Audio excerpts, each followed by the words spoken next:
You know, on one hand, I've always been interested in the idea of bullying and those kind of roles we played at school. Yeah. And can remember, you know, incidents of being on both sides of those things and learning at quite a young age that I should never be cruel to anybody else.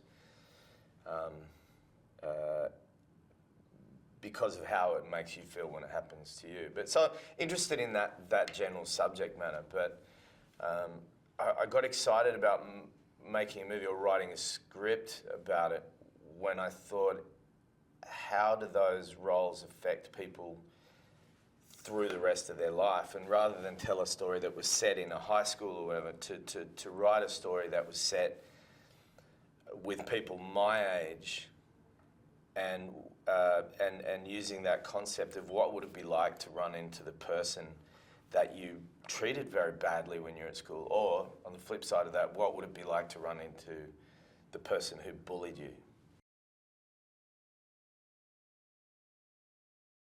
While we're exploring bullying, we're making a piece of entertainment that I've always referred to as a bit of a suburban horror story with no blood. Because the villain is potentially in any one of our lives.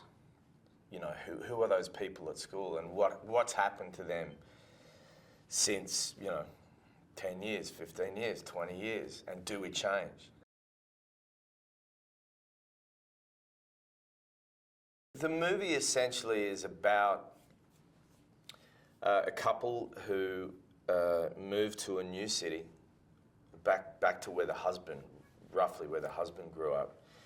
And they're sort of simply shopping for furniture and they run into the guy that the husband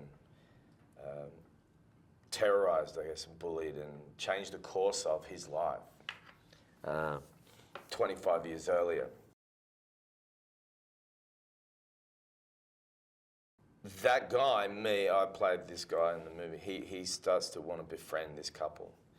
And it's about this dynamic that occurred 25 years ago that's remained dormant, comes to the surface. The husband, too ashamed to own his past, keeps it very buried and tells a lot of lies. And so while the story is about these two men, the person at the center of the story is the wife. Character's name is Robyn, and she is learning the truth about the person that she thinks she knows so well, which is the other big thing the movie is about. It's like, who are those people that we know? How well do we know them? And do we have a right to go digging in their past? And as the story progresses, the victim of this, you know, incident 25 years ago, through his attempts to befriend them, gets rejected by the couple.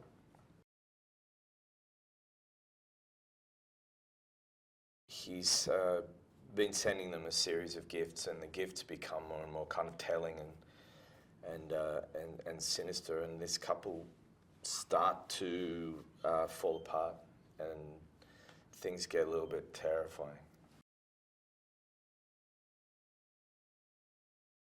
And through that story, this very honest and straightforward and generous woman starts to realize that perhaps the villain is not just outside the house, but perhaps in some ways the villain is inside the house. I wanted someone who would enter, that the audience could sort of enter the story with and go, he's a good guy. He's a really good guy and I trust him and I'm really worried for him and I hope he wins. And then turn him throughout the movie into the same character, but just to have a different understanding of him, so that this incredible darkness comes out, and then we start to see a character who we don't want to win, but we realise that he really wants to win, and that if he's not going to win, he's going to do some pretty bad things himself. So having Jason was very exciting, very important to the movie, and he's done such an amazing job. the challenge for Rebecca was to start the movie in a much kind of weaker and more kind of following her husband around kind of way than you would ever imagine out of Rebecca Hall. So that's the trick with her, was getting the parts of her that we're not used to first and develop into this beautiful, warm, loving sort of and stronger woman by the end of the movie. And then I thought, well, I should just direct it and I'll throw playing the character away. And as I got closer, I kept dancing with the idea of getting rid of myself as the acting part of it and just concentrate.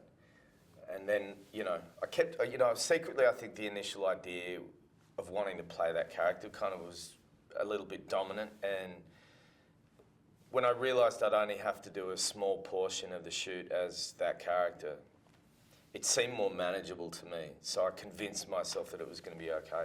I can't tell you that along the way I was like, I wish I just had got someone else.